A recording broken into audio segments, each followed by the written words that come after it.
Gotta wake up early in the morning, a long way but go because I gotta find my way, the Lord. Et ce matin, comme invité, professeur Neyaram Boifa, et merci encore une fois d'avoir accepté notre invitation. Vous êtes la directrice générale de l'autorité de radioprotection et de sûreté nucléaire à Lune. Ce sera l'occasion donc de mieux faire connaître cette structure-là du Sénégal dédiée à la protection et à la sûreté nucléaire. Donc il ne s'agit pas donc de la bombe atomique, on ne va pas parler de ça.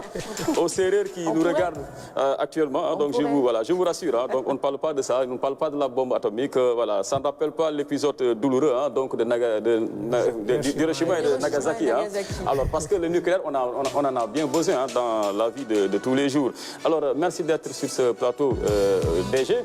Alors, vous êtes donc à la tête de cette structure-là du Sénégal, s'occupant de la prévention et de la sûreté nucléaire. Alors, pourquoi le Sénégal, qui n'est pas une puissance nucléaire, a-t-il senti le besoin de se doter de l'autorité de radioprotection et de sûreté nucléaire? Parce que quand même, j'ai un peu tiqué quand j'ai eu vent de l'existence de cette structure. Je me suis dit, écoutez, pourquoi faire? Est-ce que nous en avons bien besoin? Nous sommes un petit pays, nous n'avons pas de prétention comme ces grandes puissances nucléaires-là. Alors expliquez-nous, qu'est-ce qui sous-tend ce choix-là, DG? Merci beaucoup Badara, merci Sarah pour cette invitation qui me donne l'opportunité aujourd'hui de venir parler du nucléaire. Et comme vous l'avez dit, comme vous l'avez introduit, le nucléaire est plutôt célèbre de par des actes pas très jolis. On pense à Hiroshima, Nagasaki, mais aussi aux accidents nucléaires qui se sont déroulés, Tchernobyl et tout dernièrement Fukushima. Mais le nucléaire, c'est plus que ça. Parce que quand on parle du nucléaire, surtout civil, c'est toutes les applications qui permettent de soigner des personnes. Le nucléaire, c'est donc dans la médecine, c'est dans l'industrie, c'est dans la recherche, c'est dans tout ce qui est travaux, par exemple, routiers, c'est dans l'agriculture. Ça permet, par exemple, avec l'irradiation des aliments, de pouvoir les conserver plus longtemps. Les pommes de terre que nous recevons au Sénégal, vous savez que les pommes de terre pourrissent très vite. Alors, pour augmenter la durée de vie des pommes de terre, on les irradie. Quand on irradie, c'est-à-dire on les soumet à un rayonnement et donc on détruit les germes pathogènes. Donc, on pourrait évidemment penser le faire pour toutes nos cultures qui pourrissent. Les mangues, les oignons, nous avons beaucoup de problèmes pour l'exportation de ces produits et le nucléaire pourrait être une solution à cela. Le nucléaire, c'est aussi la radiothérapie. Quand on parle de radiothérapie, vous entendez le mot thérapie et radio, c'est ce qu'on appelle rayonnement. Donc, c'est la thérapie par les rayonnements. Donc, comment ça se fait? Donc, il y a par exemple la radiothérapie externe. Donc, on soumet le patient à un rayonnement qui peut être donc une source radioactive, par exemple le cobalt. Vous avez entendu parler de la machine de cobalt de l'hôpital de Dantec qui était tombée en panne. Ça peut être un accélérateur linéaire. Actuellement, cette machine de cobalt a été remplacée par un accélérateur linéaire. Et le Sénégal a actuellement 4 accélérateurs linéaires au niveau de Dakar pour les soins du cancer.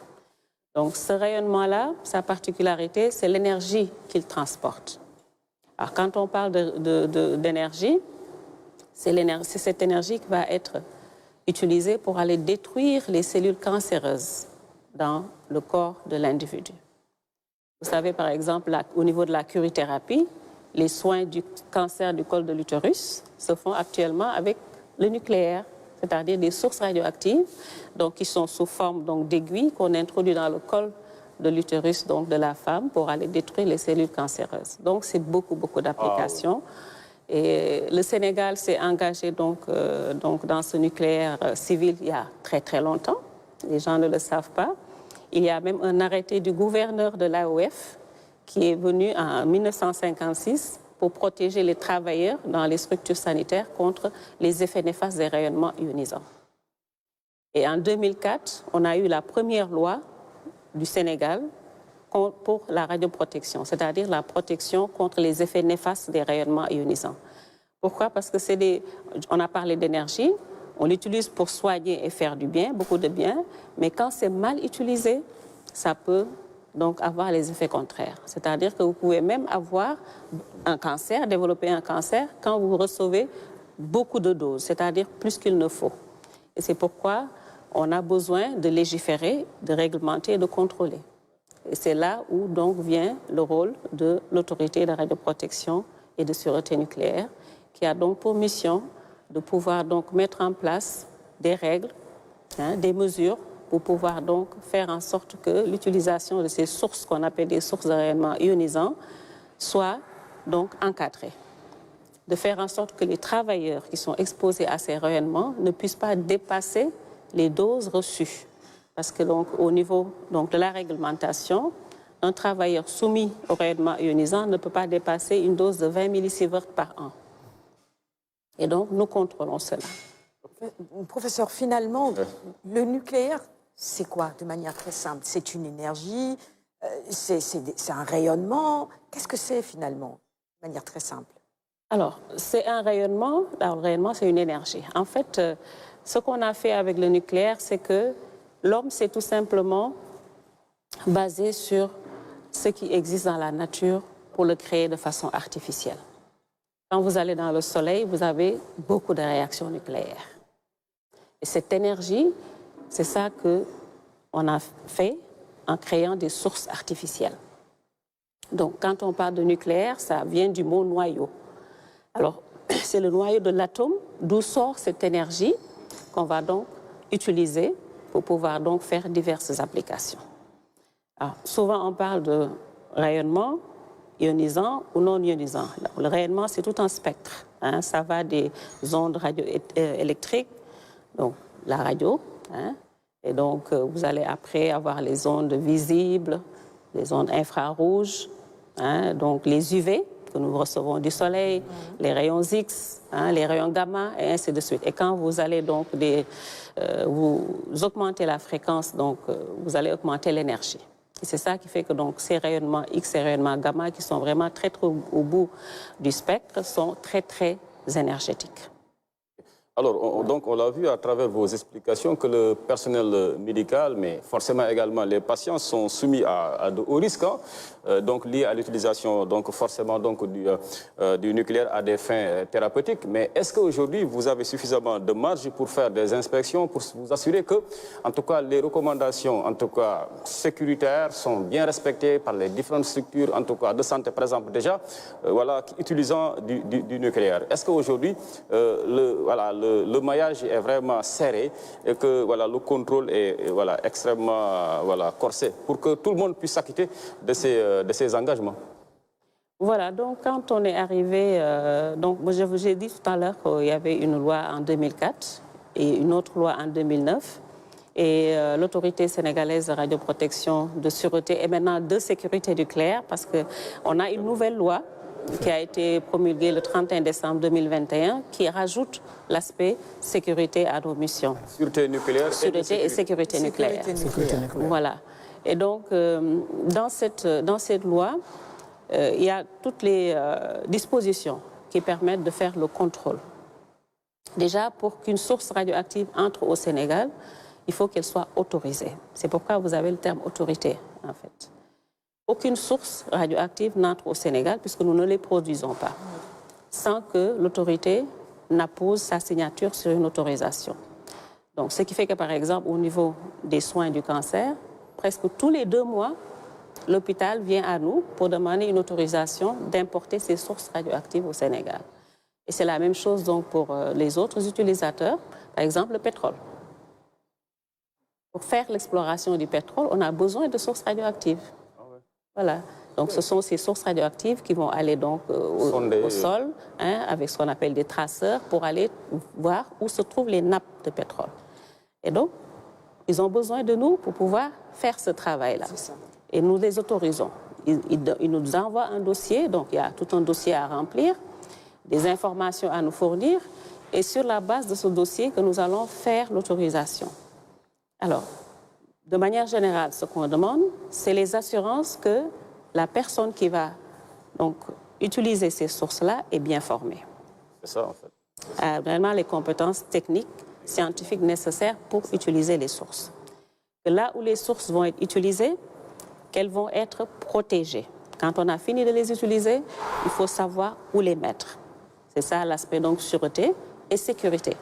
Parce que quand on parle de sûreté, c'est faire en sorte que quand on les utilise, on respecte toutes les règles, toutes les mesures de radioprotection pour les travailleurs. Et ensuite, la sécurité, c'est faire en sorte que quand vous avez fini d'utiliser, que la source soit très bien protégée, de manière à ce qu'une personne malveillante ne puisse rentrer dans votre structure, prendre la source et aller en faire donc un dispositif qu'on peut appeler un dispositif, une bombe sale. Parce qu'on a parlé d'énergie tout à l'heure. Cette énergie, c'est cette énergie qui a fait la bombe Hiroshima et Nagasaki. Donc, elle est extraordinaire. Elle peut soigner, mais si on peut mettre la source dans un dispositif explosif, on peut faire exploser et donc disperser la radioactivité. Et en ce moment, c'est la catastrophe, tant du point de vue sanitaire que du point de vue de l'environnement. Alors, vous avez parlé tout à l'heure de certains exemples malheureux, en tout cas d'accidents nucléaires comme Tchernobyl en 1986 et plus récemment Fukushima au Japon. Et là, dans ce cas de figure, on voit que forcément il y a des nuages radioactifs et les nuages ignorent réellement donc les frontières. Alors, en cas de figure, dans ce cas de figure, si par exemple un pays plus proche du Sénégal serait victime d'un accident nucléaire, est-ce que nous sommes suffisamment préparés plutôt pour parer à cette éventualité au Sénégal? Oui, en fait, c'est vrai. Quand on parle d'accident nucléaire, dans notre jargon, on dit qu'un accident nucléaire dans un pays, c'est un accident nucléaire partout, parce que le nuage radioactif peut vraiment se propager. Alors, il y a la préparation d'abord du point de vue donc, de la loi, les conventions. Il y a des conventions auxquelles le Sénégal est parti. C'est des conventions d'assistance, par exemple, quand vous avez un problème. Et donc ça, le Sénégal est parti à ces conventions. Mais l'autre préparation, c'est de faire en sorte que quand vous avez un nuage radioactif qui vient chez vous, que vous ayez par exemple les compétences techniques nécessaires pour pouvoir mesurer cette radioactivité. Et si elle dépasse aussi peut-être un certain niveau, comment faire en sorte que les populations ne soient pas trop affectées. Ça, c'est les dispositifs d'urgence peut-être qu'il faut mettre en place. Et donc, il y a tout un ensemble de choses sur lesquelles il faut travailler pour pouvoir donc être prêt à affronter ce genre d'événements. Ils ne sont pas des événements donc, très faciles à gérer. Donc, il faut vraiment tout un ensemble de personnes qui sont compétentes en la matière, qui peuvent donc conseiller l'État pour pouvoir prendre en charge ces cas d'urgence. Alors, au Sénégal, on a ce qu'on appelle l'Institut de technologie nucléaire appliquée, qui existe depuis 1980, qui forme des étudiants qui ont un master en physique nucléaire. C'est un institut où je donne des cours et l'autorité de radioprotection a à la base des inspecteurs, ces inspecteurs-là qui vont sur le terrain pour faire le contrôle. Tous nos inspecteurs sont des étudiants qui sont sortis de cet institut de technologie nucléaire appliquée. Donc, ils ont un master de physique nucléaire. Et après cette formation, on leur donne des formations complémentaires avec l'Agence internationale de l'énergie atomique en termes de radioprotection, de sûreté et de sécurité nucléaire.